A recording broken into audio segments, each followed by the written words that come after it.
El mundo está temblando. Puede parecer un titular sensacionalista, pero no. Han pasado cosas desde la llegada de Donald Trump. Hace una semana, ustedes se acordarán que lo conversábamos con el equipo de Prensa Alternativa, con Fernando Moragón, quien es el invitado y que ya presentaremos en breve, hace apenas algunos días. La llegada de Donald Trump iba a tener efectos. Y no solamente hablamos de los efectos para América Latina, seguramente la gran mayoría de espectadores son de América Latina, ¿no? La gran mayoría, y a estas alturas saben lo que está pasando con Donald Trump y estos enfrentamientos contra la Colombia de Gustavo Petro, estas amenazas arancelarias contra México o México de Claudia Sheinbaum, ni qué decir sobre estas palabras dedicadas a Panamá, con un presidente que, hay que decirlo, está más ligado a la derecha, pero que se ha dado cuenta que tal vez Donald Trump no es el camino a seguir. Pero no solamente es América Latina testigo de la llegada de Trump, lo es también Europa. Y han pasado cosas importantes, no solamente en Ucrania, sino también en Rusia. Muchos se preguntan, con la llegada de Trump, oye, pasaron más de 24 horas y no iba a terminar el conflicto. No, al contrario. Han pasado cosas muy llamativas en las últimas horas. Se habla incluso, amigos, ya de la presencia, esto es una información para tomarla con pinzas, la presencia de fuerzas especiales francesas muy, pero muy cerca a Sumi. Sumi, que como ya lo saben, es aquella región fronteriza, ¿no? Frontera Ucrania-Rusia, muy cerca a Kursk. ¿Qué va a pasar? Y va a pasar bajo la venia de Donald Trump, quien prometió acabar con el conflicto en un chasquido. Rusia, que también hay que decirlo, está atenta a la amenaza de más y más sanciones en la era Trump. Amigos, esto es Prensa Alternativa, hay mucha carne para el programa de hoy, para la parrilla, y tenemos a un invitado de lujo, como lo dije al inicio, un analista internacional de peso, con mucha trayectoria, pero sobre todo mucha lógica en todos los análisis que nos ha venido dando hasta el momento. Hablamos del señor Fernando Moragón, a quien le doy la bienvenida a nuestro programa. ¿Cómo estás, Fernando? Hola Enzo, pues siempre encantado de estar en vuestro programa. Para mí es un placer y efectivamente tengo que darte la razón. Un invitado de peso, cada vez de más peso, porque tengo una tripa que no se ve, pero es que ni manera, no me la quito y cada vez engordo más, o sea, que cada vez tengo más peso. Pero sí, de más peso. Pero sí, efectivamente, lo que nos has dicho y ahora entraremos en el tema, a mí es que, no sé, supongo que os pasará igual a vosotros.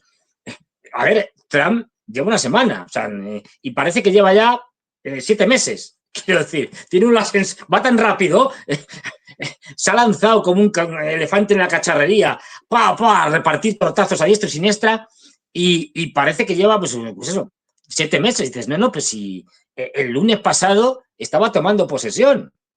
Es decir, y ya digo, uno tiene la sensación de que ha pasado un montón de tiempo porque no ha parado de firmar órdenes ejecutivas. Y es que debe tener la mano ya así tonta, cansada ya de tanto firmar. Entonces, bueno, Sí, han pasado muchísimas cosas y esto sí que nos indica que, bueno, tampoco no es una novedad, ya lo suponíamos todos, que el mandato de Trump va a ser trepidante. Es decir, pero vamos, no vamos a poder ni dormir. sí, va a dar mucho de qué hablar, Fernando. ¿Ah? Cuando hablamos de la carne en la parrilla es porque en verdad uno ya ni sabe por dónde empezar, pero una nota que justo la conversábamos antes del programa que nos había llamado la atención, Fernando, tenía que ver con esto que aparecía en Sargrad TV, que es un medio ruso, hay que decirlo con fuentes confiables, ¿no? Acuden mucho a las personas que están involucradas en el conflicto, ¿no? Muchos informantes que bajo la figura de canales militares dan su versión de los hechos con pruebas, con videos que normalmente no lo van a ver en plataformas como esta, hay que decirlo, que se trata de manejar en otras vías, pero que son Sí. realmente impactantes. Pero una noticia que llamó la atención por la contradicción en los hechos tiene que ver con la OTAN. A ver, seguramente ustedes, seguidor de Prensa Alternativa, debe saber esta información sobre el ataque a unos búnkeres que, digamos, eran ocupados por generales de la OTAN. Sin embargo, la información no quedó ahí. Han pasado más cosas en el transcurrir del día. Se habla ya incluso de la presencia de grupos o fuerzas especiales francesas en Sumi, muy cerca a Sumi, por lógica, cerca a Kursk, que es Rusia, que es un lugar en el que Ucrania intentó mostrar ante el mundo una Rusia frágil, débil, pero obviamente la presencia de tropas francesas ya nos lleva a pensar en algo distinto, ¿no? Ya nos lleva a pensar en la pronta oficialización, vamos a decirlo quizás con un poco de amarillismo, de la Tercera Guerra Mundial.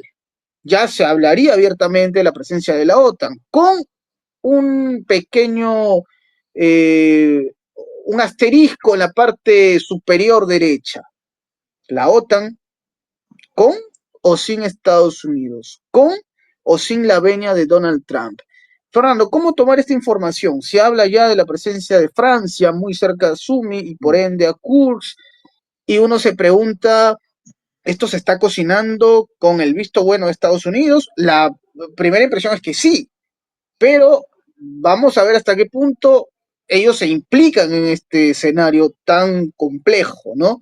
Porque Donald Trump se llenó la boca diciendo que el conflicto terminaría muy pronto, pero hace unos días insinuaban ya desde su entorno la posibilidad de dar un nuevo ultimátum a Rusia, ¿no? Aumentar las sanciones en caso el conflicto no termine. Obviamente en Rusia lo tomaron como una amenaza de algo bastante conocido. No es la primera vez que Rusia es sancionada por Estados Unidos y en la era Trump, ni qué decirlo. Sin embargo, estos elementos, Fernando, nos llevan a dónde? Porque uno dice, bueno, llegó Trump, y si hubiese sido Kamala, probablemente la guerra se hubiese disparado. Pero da la sensación que ni con Trump podemos descartar que el conflicto finalmente se expanda. He hablado mucho, Fernando, pero ¿qué impresiones tienes tú sobre este escenario? La presencia de Francia, ¿es verdad o no es verdad? Bajo tu criterio, esto tal vez sería más una propaganda o, qué posición tendría Estados Unidos en este escenario. ¿Qué opiniones tienes al respecto, Fernando? A ver, hay que tener claro una cosa, esto ya lo sabemos por activa, por pasiva, porque lo han dicho muchos líderes occidentales, o sea, esto ya ni siquiera se discute. Desde prácticamente el principio de la guerra, por ejemplo, me acuerdo de los oficiales, incluso se hablaba de generales, querían Mariupol de la OTAN. Pero bueno, desde casi el principio de la guerra, eh, eh, en Ucrania hay fuerzas de la OTAN, desde el principio. Ya digo, sabemos de sobra ya, esto no es ninguna novedad, que por ejemplo en Odessa hay fuerzas de operaciones especiales británicas, está el MI6, el Servicio Secreto del Exterior británico, y son ellos los que manejan todo el tinglado de los drones que atacan Crimea. Esto es ya sabido. ¿Y los rusos qué hacen? Pues siempre que los tienen detectados, lo bombardean. Y ha habido ya un montón de muertos británicos, etcétera. Como hay franceses, como hay polacos, es decir, como hay de suecos, como hay de muchos sitios. Esto hasta lo reconoció una ministra, no sé si era la ministra de Exteriores, creo que sí, sueca en su momento cuando aparecieron unos soldados suecos muertos en Ucrania, ¿no? Dijo, bueno, pues está claro. Ya lo de que son mercenarios, pues no cuela. Y esto ya lo sabe todo el mundo, quiero decir, y los rusos lo sabían desde el principio, miraron para otro lado, pero esto ya es así. O sea, que haya fuerzas de operaciones especiales francesas en Ucrania es lo más normal del mundo, porque ya las había antes. Es decir, o sea, y que estén en Sumi, pues puede ser. Es decir, ¿con qué misión o con qué, para qué? Pues no tenemos ni idea. ¿Van a abrir los ucranianos un nuevo frente en Sumi? Lo dudo, pero porque no tienen fuerzas. Es que ahora mismo no tienen fuerzas ni para intentar abrir, o mejor dicho, para intentar reabrir o digamos, reforzar el de Kharkov. Es decir, el de Kursk. El de Kursk. Es decir, imagínate para abrir uno nuevo. Siguen perdiendo poco a poco territorio en la ofensiva que hicieron el año pasado de Kursk, que fue un absoluto desastre y donde han quemado lo mejor de lo mejor que les quedaba, tanto en material como en soldados. Y la sangría que tienen en Donetsk es brutal. Acaba de caer ya ayer o antes de ayer Velika Novoselka, que era el último gran bastión en el sur de Donetsk y que ya abre todas las puertas, ya ha caído, es decir, y abre todas las puertas para avanzar hacia Zaporilla y estamos ahora mismo que las fuerzas rusas están a 4 kilómetros de la frontera de Dnipropetrovsk.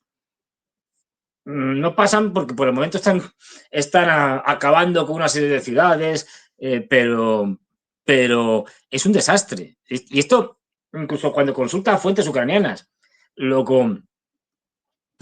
que a lo mejor puedan intentar tapar el desastre haciendo algún tipo de operación en la que los franceses les echen una mano y tal, en Sumi, pues no puede ser.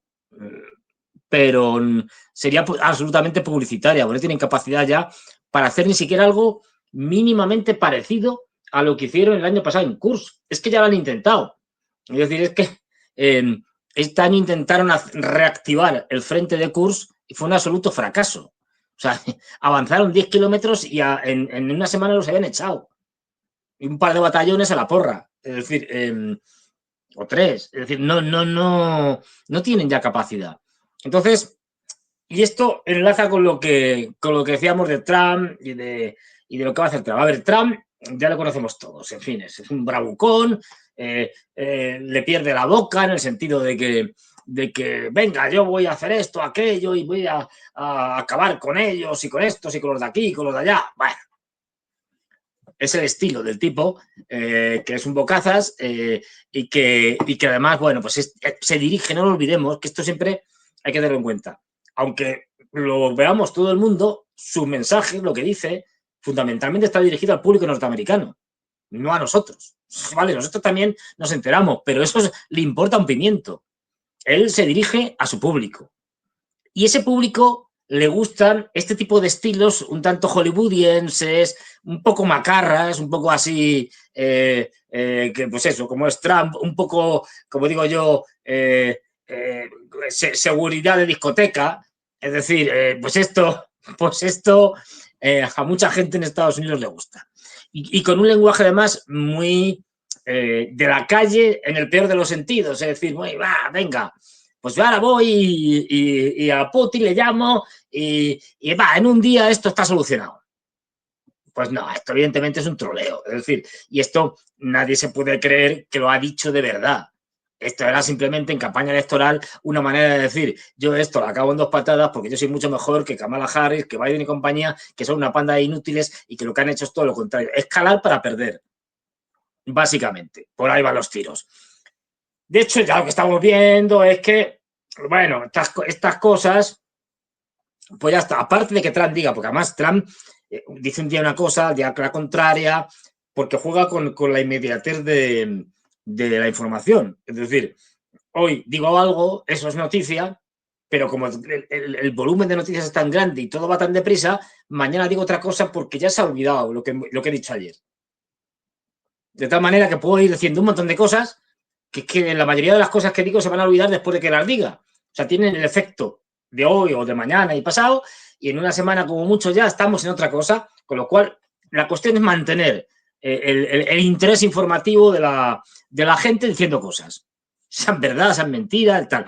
Y en el caso de Rusia, yo creo que tiene muy claro que al final lo que te va a hacer es concesiones. Prácticamente le va a decir a los rusos a todo que sí. Pero eso no lo puede decir, lo tiene que disimular. De hecho, ya les está haciendo un regalo, entre comillas, lo de regalo, en el sentido de que él sabe perfectamente que si hay unas negociaciones de paz y tal, bueno, pues eso va a largo plazo, que sí, que puede ponerse, como ha dicho, puede poner a su equipo para que se ponga en contacto con el equipo del Kremlin, y ya ha dicho Putin que sí, que ellos están abiertos al diálogo, incluso a una reunión con Trump, no hay problema. Bueno, eso, pues eso, sin problema. Y se puede establecer esa reunión en un país neutral o lo que sea, para hacerse la foto y a partir de ahí decir, bueno, pues hemos estado hablando y nos llevamos muy bien y tal, y somos estupendos, y vamos a encargar a un equipo de negociadores, uno norteamericano y otro ruso, que se pongan a trabajar. Seguimos estando lo mismo, eso es nada, quiero decir. Y entonces ese equipo, bueno, se pone a trabajar y a lo mejor si alcanza algún acuerdo antes del verano, imposible.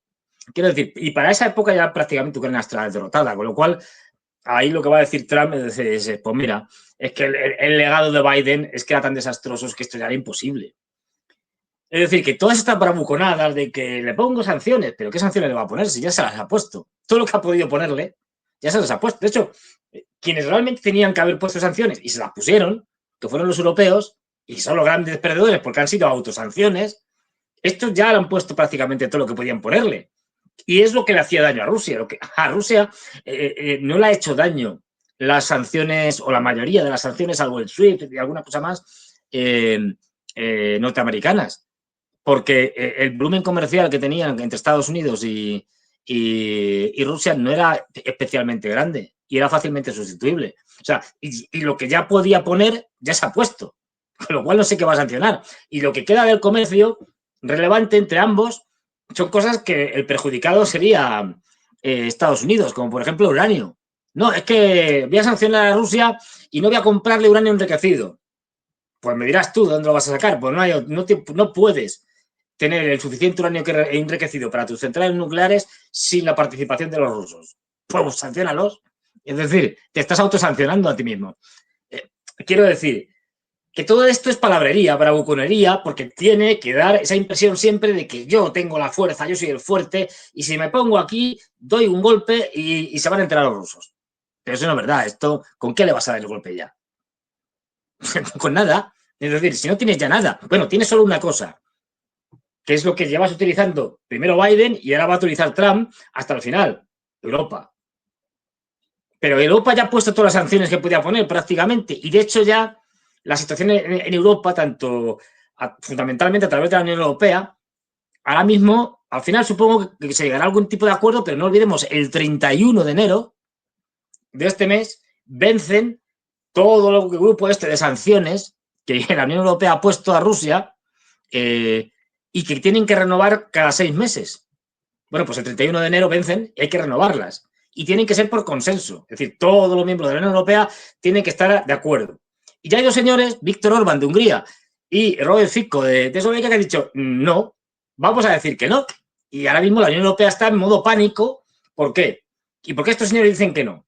Porque la Unión Europea ha sido una de las causantes, es decir, fundamentales de que de apoyar, digamos, o dirigir a los ucranianos, pues estas cosas los ucranianos no las hacen si no tienen el visto bueno de los occidentales, para que corten el suministro de gas a través de Ucrania que hacía Rusia.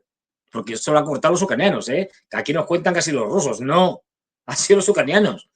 Y eso está perjudicando brutalmente a Eslovaquia y en menor medida, pero también a Hungría. Y es que además los ucranianos, y esto también lo han hecho con el beneplácito de Estados Unidos y de los europeos, si no, no lo hacen, hicieron un atentado fallido al Turkish Stream, que es el otro gran gasoducto que lleva a través del Mar Negro gas a Turquía, a la parte europea de Turquía, y a partir de allí se distribuye hacia el norte, primero hacia los Balcanes, luego pasa al Danubio, hacia Hungría, Eslovaquia, etcétera, y luego gira hacia Austria, Italia, en fin. De hecho, los austriacos también están protestando, diciendo, oiga, que me quedo sin gas, esto a mí no... ¿Qué están ustedes haciendo? Los radicales, los globalistas radicales estos chiflados, como von der Leyen y compañía, o como en la OTAN, Matt Rutte y tal, bueno, Matt Rutte no pinta nada, es un portavoz. Pero vamos, están allí pues intentando liarla más. Pero eso ya está provocando fracturas internas dentro de la Unión Europea enormes. La Unión Europea cada vez lo tiene más difícil, porque cada vez hay más desunión. En vez de Unión Europea es más desunión europea. Y bueno, esperemos que al final caiga y nos quitemos de encima esa lacra que se llama Unión Europea, que es una organización, como ya he dicho muchas veces, criminal y mafiosa. Y esto no es una opinión. Esto está constatado con hechos, lo he hablado muchas veces y en cualquier momento lo puedo volver a argumentarlo y a aportar las pruebas suficientes. Pues esto que se ha convertido en un estado, un superestado totalitario que impone a los países lo que le da la gana, aprovechando su poder económico y que tiene el control de la deuda de todos los países miembros, con lo cual si deja de comprar deuda a través del Banco Central Europeo, los países quiebran, entonces tiene que hacer lo que quiera la Comisión Europea, que es el actual gobierno europeo, de facto. Bueno, pues esto que son una panda de rusófobos radicales Pero bueno, esto es lo que van a hacer al final, que ahora mismo están en pánico con Trump, porque son globalistas de estos acérrimos. Pues lo que van a hacer y lo que va a hacer Trump es básicamente, estos se reconvertirán, harán lo que quiera Estados Unidos, por última instancia, es el que manda, y lo que seguramente va a hacer Trump es, que ya lo ha dicho, es decir, es traspasar, digamos, la guerra, los costes de la guerra a los europeos exclusivamente, que lo paguen estos, los europeos, es decir, yo ya no financio nada, y a partir de ahí, incluso que si hay que mandar en algún momento fuerzas terrestres allí, que sean los europeos, fundamentalmente. A ver, esto de las fuerzas terrestres, más allá de fuerzas de operaciones especiales y tal, que eso es una cosa muy concreta, si realmente tuviéramos que mandar allí fuerzas terrestres, si conseguimos los europeos, metiendo a todo el mundo, mandar 100.000 hombres operativos, ya sería un logro extraordinario, porque los ejércitos europeos son inexistentes o de risa. Quiero decir, y la producción de material bélico es, vamos, para partirte de risa. Eso de los rusos les da absolutamente igual. En ese sentido, lo que está haciendo Trump presionando, y ya ha conseguido los primeros efectos. Es verdad que estos son rusófobos y pro-norteamericanos y son una especie de quinta columna europea desde que entraron en la Unión Europea y en la OTAN. Los bálticos ya le han dicho que sí, al 5% del PIB, que se lo van a gastar. Bueno, claro, es verdad que, aparte de que están chiflados, tienen unos ejércitos de risa. Es decir, de hecho, no tienen fuerza aérea. La fuerza aérea se la pone la OTAN. Y bueno, pues tienen ejércitos de 10.000 hombres y cosas así. Bueno, ¿a dónde van Y estos? que ya se están armando, Fernando, porque hay rumores de que uno de los grandes retos para los bálticos es bloquear el paso a Rusia, ¿no? Que es, digamos, una de las grandes obsesiones. Por ahí ya se empieza a entender quiénes han decidido convertirse en carne de cañón. Aquí la gran pregunta, Fernando, de muchos es hasta qué punto Rusia decidirá apuntar a ese otro lado. Ese es el gran dilema, porque provocaciones Yo hay creo, de por medio. Ujú. sí, sí, más que van a ver. Es decir, y las que ha habido y más que van a ver. No, pero yo creo que Rusia ya lo tiene muy claro. Después de todas las provocaciones que ha habido, que han hecho de todo, o sea, que muchas de las cosas que han aguantado los rusos, si se las hubieran hecho a los norteamericanos, ya estaríamos todos muertos porque hubiéramos llegado a una guerra nuclear. Es decir, bueno, pues, y después de aguantar eso, lo tienen muy claro. Esa paciencia, que se llama ya de paciencia estratégica que tienen los rusos, que están ganando, no olvidemos, y que van a ganar la guerra y que la van a ganar este año, esto no va a durar más, pues no tienen ninguna razón para caer en todo este tipo de provocaciones y todas las que le pueden hacer. ¿Para qué? Es decir, justamente esas provocaciones lo que intentan evitar es que ganen a través de una respuesta durísima de Rusia ante esas provocaciones que de alguna manera permita, legitime mandar ya tropas de la OTAN en gran medida. De todas maneras, hay otra cosa muy interesante que señalabas. A ver, los europeos, aparte de mandar fuerzas de operaciones especiales, servicios secretos y tal, y este tipo de cosas que ya están allí, eh, y como no tenemos ejércitos operativos reales, es decir, no olvidemos una cosa, que incluso si lográramos coger, vale, venga, 30.000 efectivos franceses y poco más, porque no podrían mandar muchos más, operativos, digo, a lo mejor, yo qué sé, 15.000 británicos, tal, vosotros 15.000 italianos, tal, vas sumando, ¿no? Y al final montas unos 100.000, que sería un poco un cachondeo porque no sería muy viable. Aparte con una logística de locos. O sea, imaginaros que esta gente tendría que ir a Ucrania y si encima van al frente ucraniano, que está en la parte más oriental de Ucrania, pues tendrían que ir pues, a Polonia, desde Polonia atravesar Ucrania, cruzar el Dnieper, como lo pasa ahora, un disparate logístico. Los están quejando los ucranianos con razón de que los tanques, no, perdón, los cañones M777, si mal no recuerdo, norteamericanos, no les dura nada a los cañones, o sea, lo que es el ánima del cañón. ¿Por qué? Porque lo usan tanto y no están preparados para ello, para usarlos tanto, que se desgastan rápidamente. Y claro, eso significa que tienen que cambiarle el cañón, digamos, el ánima, el tubo, es decir, se lo tienen que cambiar con bastante frecuencia y no se lo pueden cambiar allí mismo, se lo tienen que llevar a Polonia. Eso tarda un montón de tiempo, luego tiene que volver a entrar. La logística es un disparate. Es decir, pero es que además, o sea, esto nunca lo podrían hacer solo los europeos.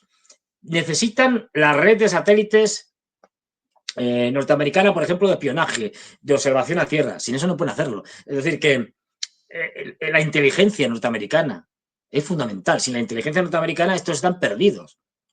Es decir, que al final necesitarían de los norteamericanos, aunque los norteamericanos no estuvieran masivamente presentes allí con sus tropas, pero las bases OTAN en el fondo son bases norteamericanas. Y cuando hablamos de Ramstein, es una base norteamericana en Alemania, que aunque sea base OTAN, pero están allí los americanos. Cuando hablamos de las bases en Italia o en Grecia, son bases norteamericanas. Es decir, que la OTAN es Estados Unidos, que los demás son apéndices poco útiles desde el punto de vista militar y que necesitarían en cualquier caso de la ayuda de Estados Unidos para hacer cualquier tipo de operación, por pequeña que sea, más allá de eso, de lo que están haciendo, de mandar fuerzas de operaciones especiales o generales y oficiales para que dirijan las operaciones. Sabemos ya perfectamente que quienes planificaron fundamentalmente y dirigieron y estuvieron allí presentes en la famosa ofensiva de Kursk fueron los británicos, pero que estaban allí. Pero bueno, quiero decir que esto no es ninguna novedad. Pero de ahí no van a pasar porque no tienen capacidad. Y en última instancia, más allá de hacer este tipo de cosas, tendría que ser con el visto bueno de Estados Unidos.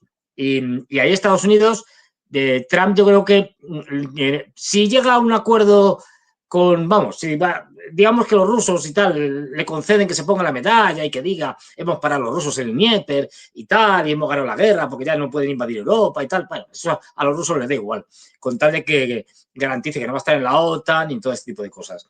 Si al final no firma porque no cree que no es suficiente las condiciones o que mejor dicho, que las condiciones que le ponen los norteamericanos, perdón, los rusos, son demasiado duras, pues mantendrá una guerra de baja intensidad hasta que Ucrania se queme completamente y luego tirará, que cada vez está más claro, de Moldavia, Transnistria y Rumanía. No, o sea que, pero lo que sí tenemos que tener claro es que Trump le han puesto ahí, o sea, Trump en última instancia lo ponen. Esto es una república oligárquica, esto no es una democracia, nunca lo ha sido. Es decir, a Biden lo colocan ahí. Es decir, vamos, a todos, a Obama, quiero decir, a Bush hijo. Los colocan ahí porque las élites globales que dominan Estados Unidos piensan que el personaje dentro de la política que más les interesa que esté en ese momento es este o aquel, los demócratas o los republicanos. Luego se pueden equivocar o no, pero... y atrás la han puesto para que se vaya directamente contra China, que ya lo está haciendo.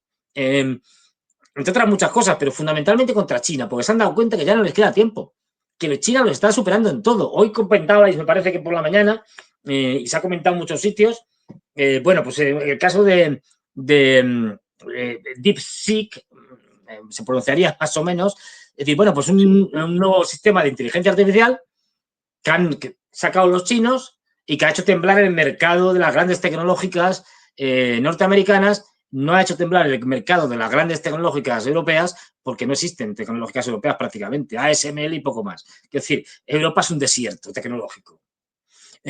Con lo cual, ahí no tenemos ese problema.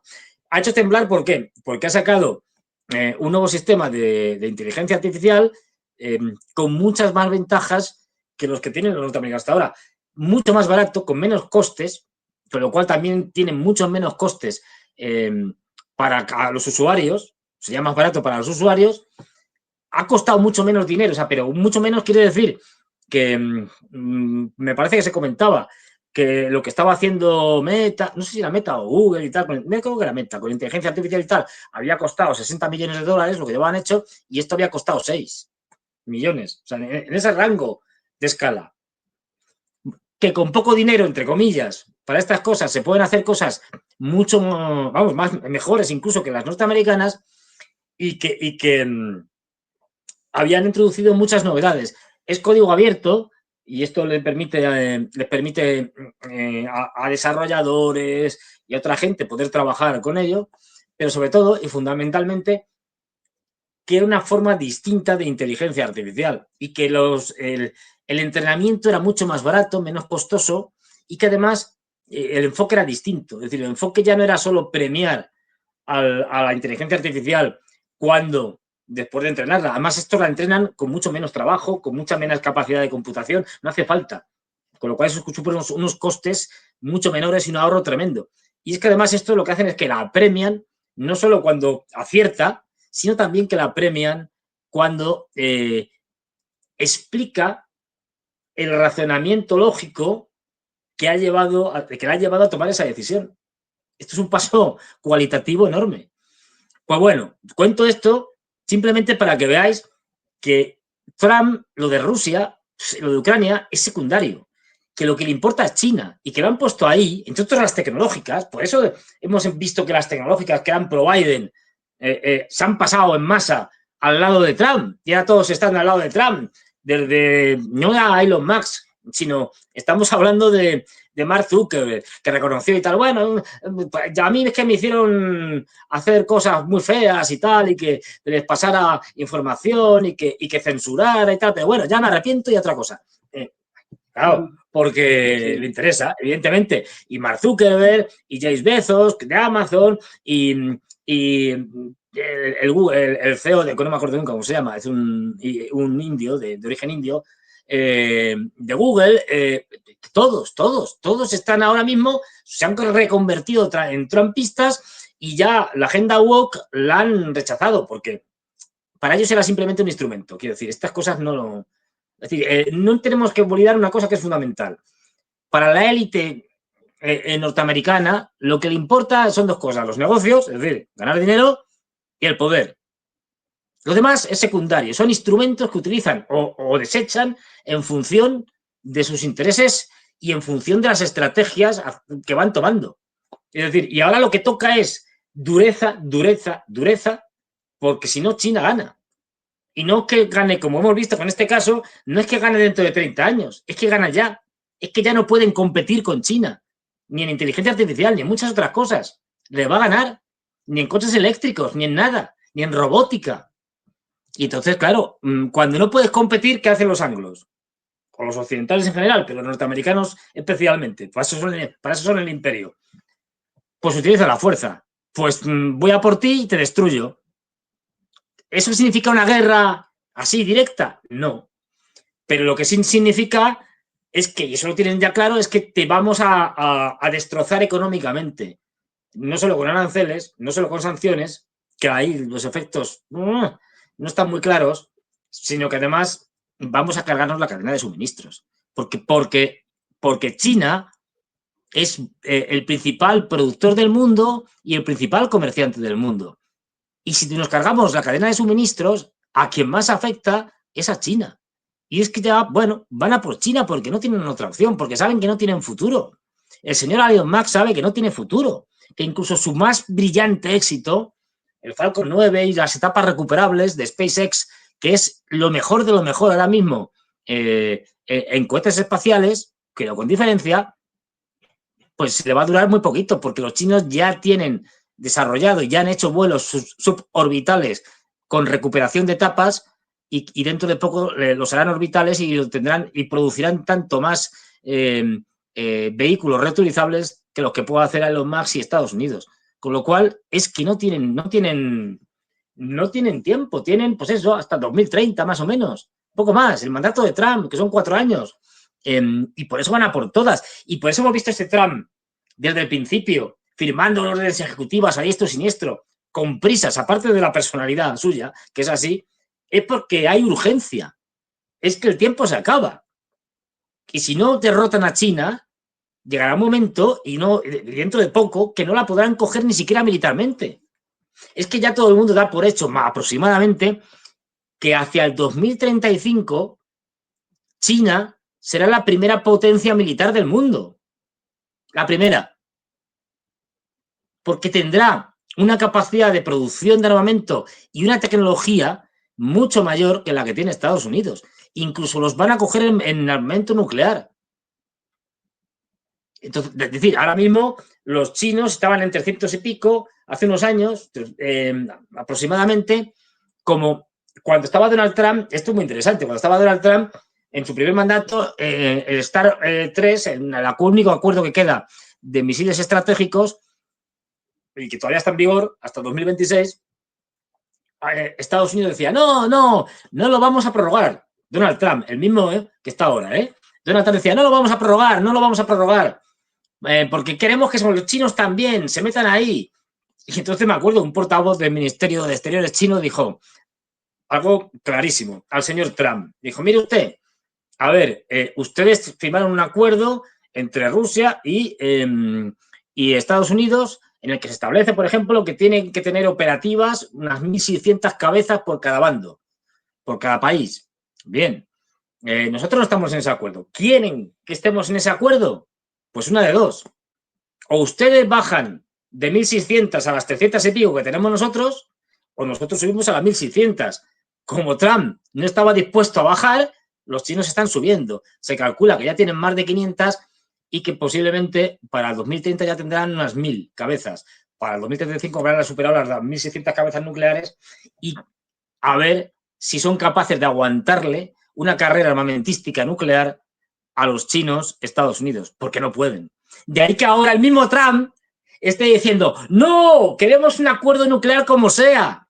Claro, porque saben que lo necesitan con urgencia, porque la tríada nuclear que tiene Estados Unidos, especialmente la terrestre, por los Minuteman 3, es una birria, es de museo, no funcionan. Si los disparan se van a estallar en los silos, porque son misiles de los años 50, aunque los hayan modernizado. Es que por mucho que modernices, por ejemplo, yo sé, un coche de caballos tirado por caballos, pues sigue siendo un coche tirado por caballos.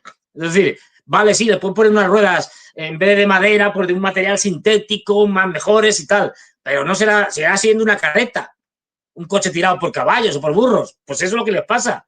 Es decir, y están ahora mismo muertos de miedo, y por eso están invirtiendo cantidades brutales en la modernización del armamento nuclear.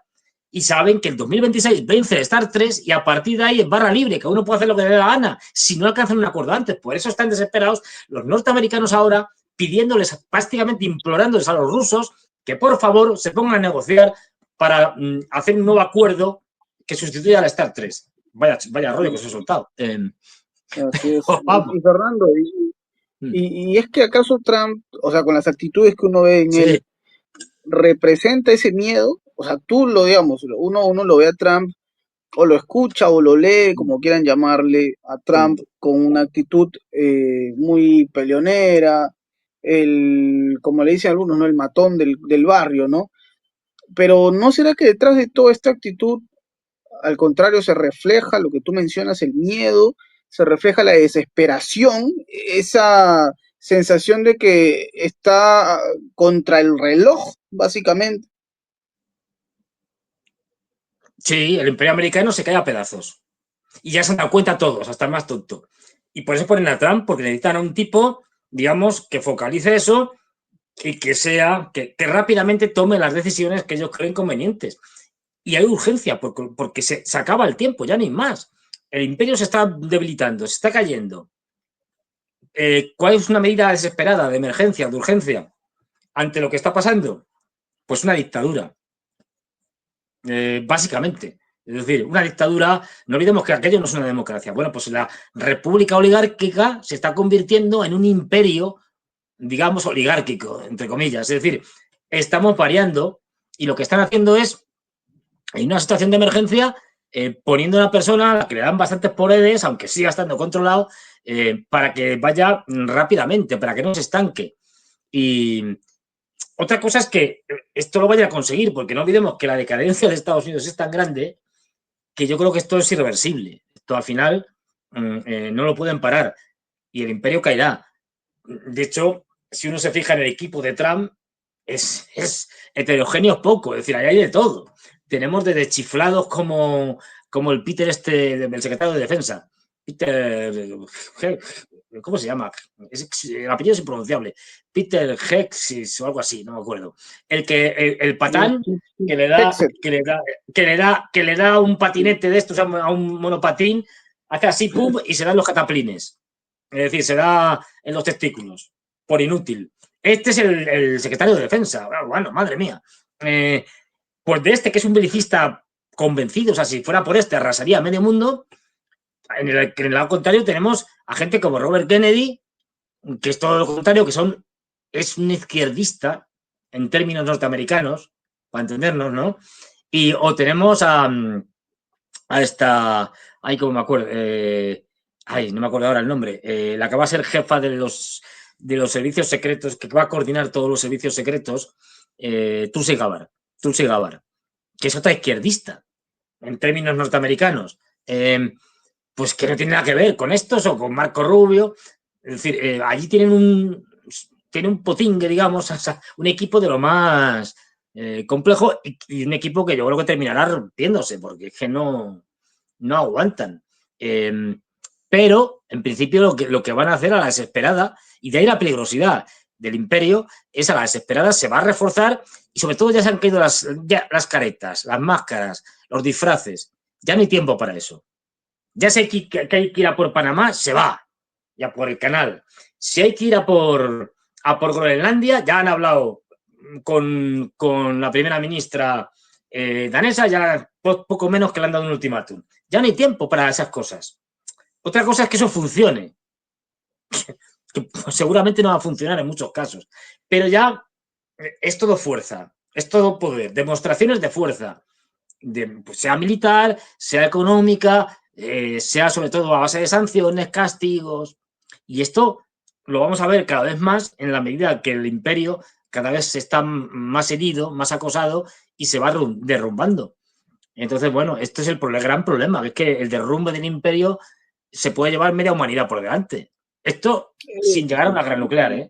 Si llegamos a una guerra No, nuclear, ese es el punto, ¿no? La guerra a la que claro. muchos le temen es la guerra, digamos, militar, por decirlo de alguna manera, con que involucra armamentos, pero tal vez no, tal vez la guerra comercial sea la herramienta de chantaje, porque a ver, uno no deja de pensar cuando escucha sobre los aranceles que propuso Donald Trump respecto a Colombia y no deja de pensar en los efectos que se han visto de cerca en la región, como Venezuela. Entonces, obviamente que esto genera muchas dudas, porque claro, uno dice, bueno, no veremos tal vez al ejército de los Estados Unidos entrando, no sé, a Bogotá, entrando eh, a Brasilia, etcétera, ¿no? A México.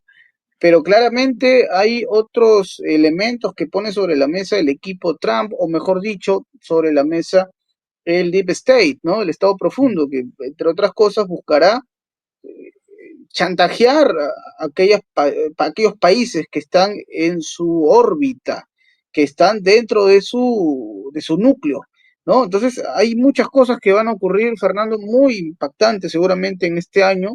Va a ser un 2025 cargado de emociones de las buenas y de las Sí, malas, como en la vida misma. Pero vaya que va a dar mucho que hablar, ¿eh? Va a dar mucho que hablar. Fernando, mira, hemos llegado al cierre de esta conversación, pero me gustaría para poder redondear, que nos des una reflexión sobre lo que hemos estado hablando hasta el momento, una reflexión respecto a este momento que se vive y que seguramente es apenas la punta del iceberg. a ver, muy rápidamente, evidentemente esta es la visión que yo tengo, que puedo estar equivocado. Yo defiendo que la Tercera Guerra Mundial empezó, es una Tercera Guerra Mundial híbrida, no se parece a la Primera y a la Segunda, no entro en las diferencias y cómo las categorizo, pero bueno, es decir, eso empezó en 2001, cuando Bush hijo dije aquello, utilizando el pretexto del atentado del 11 de septiembre, dice aquello de a partir de ahora estamos en un estado de guerra permanente. Ya está, ha declarado la guerra al mundo y no la ha declarado con un objetivo concreto. No, lo ha declarado permanente, para siempre, independientemente de lo que pase. Ya estamos en una guerra mundial desde entonces. Una guerra mundial híbrida, tal y como la conciben los norteamericanos desde este siglo. A partir de ahí hay etapas. Tenemos primero los intentos de control de Oriente Medio y tal, Afganistán, Irak, tal, lo que llaman Oriente Medio ampliado, los norteamericanos, y ahora hemos entrado en una nueva etapa. Otra etapa es cuando se lanzan contra Rusia y ahora hemos entrado en una nueva etapa cuyo objetivo fundamental es China. Y esa etapa, marcada por la llegada al poder de Trump, es la nueva etapa en esta guerra en la que va a haber un incremento de la brutalidad y la capacidad de destrucción, bien sea a través de la economía, bien sea a través de provocar flujos migratorios, tienen un montón de maneras. Pero lo van a utilizar todo y van a hacerlos sin ningún escrúpulo. O sea, si tienen, no digo que tengan que hacerlo, ¿no? Pero si tuvieran que matar a 1.000 millones de personas, lo harían. Nunca han tenido problemas. Ya conocemos lo de Hiroshima y Nagasaki, población civil. Es decir, nunca han tenido problemas. Lo están haciendo en el tema de Gaza, porque no podría hacerlo su portaaviones en la zona, Israel, si no hubiera sido con el apoyo masivo de armamentístico y no solo armamentístico de Estados Unidos. Es decir, no tienen problemas, no tienen escrúpulos y van a por todas. Y esta es la peligrosidad del momento. Que es que, bueno, a lo mejor no hay una guerra nuclear, no lo sabemos, pero su irresponsabilidad y su desesperación nos lleva a que cualquier cosa sea posible. Y entonces, bueno, el imperio caerá, pero la cuestión y la gran pregunta es, ¿a qué precio? Esto es lo que todavía no tenemos claro, pero el precio yo estoy casi seguro que será alto. Y vaya que el precio va a ser muy alto, muy, muy alto. Fernando, a ver, dicho esto, quisiera, mejor dicho, que nos des información respecto a los otros canales en los que te podemos encontrar, porque hay que mencionar este detalle. Fernando Moragón, usted lo puede ver no solo en Prensa Alternativa, ¿ah? Nosotros reconocemos que Fernando es una persona muy, digamos, Gracias. eh, requerida en diversos medios por su conocimiento sobre estos temas que tratamos en esta plataforma, en este espacio, en este canal. Así que cuéntanos, Fernando, ¿en qué otros canales de YouTube te podemos encontrar y qué días para que el público posiblemente tenga ese interés en verte en estos otros espacios? Pues bueno, como bien podéis ver aquí, en los lunes en Prensa Alternativa, también los miércoles en Prensa Alternativa, luego los martes y los jueves en el canal de Ariel Umpierrez, en directo, en torno a las 21 horas aproximadamente, también el miércoles y el domingo con Ezequiel Vistoletti, también a las 21 horas, hora de Madrid. Luego yo, por mi cuenta, pero en la plataforma de Ezequiel Vistoletti, los viernes a las 23 horas, hora de Madrid, y el sábado ya descanso, porque si no, me da algo.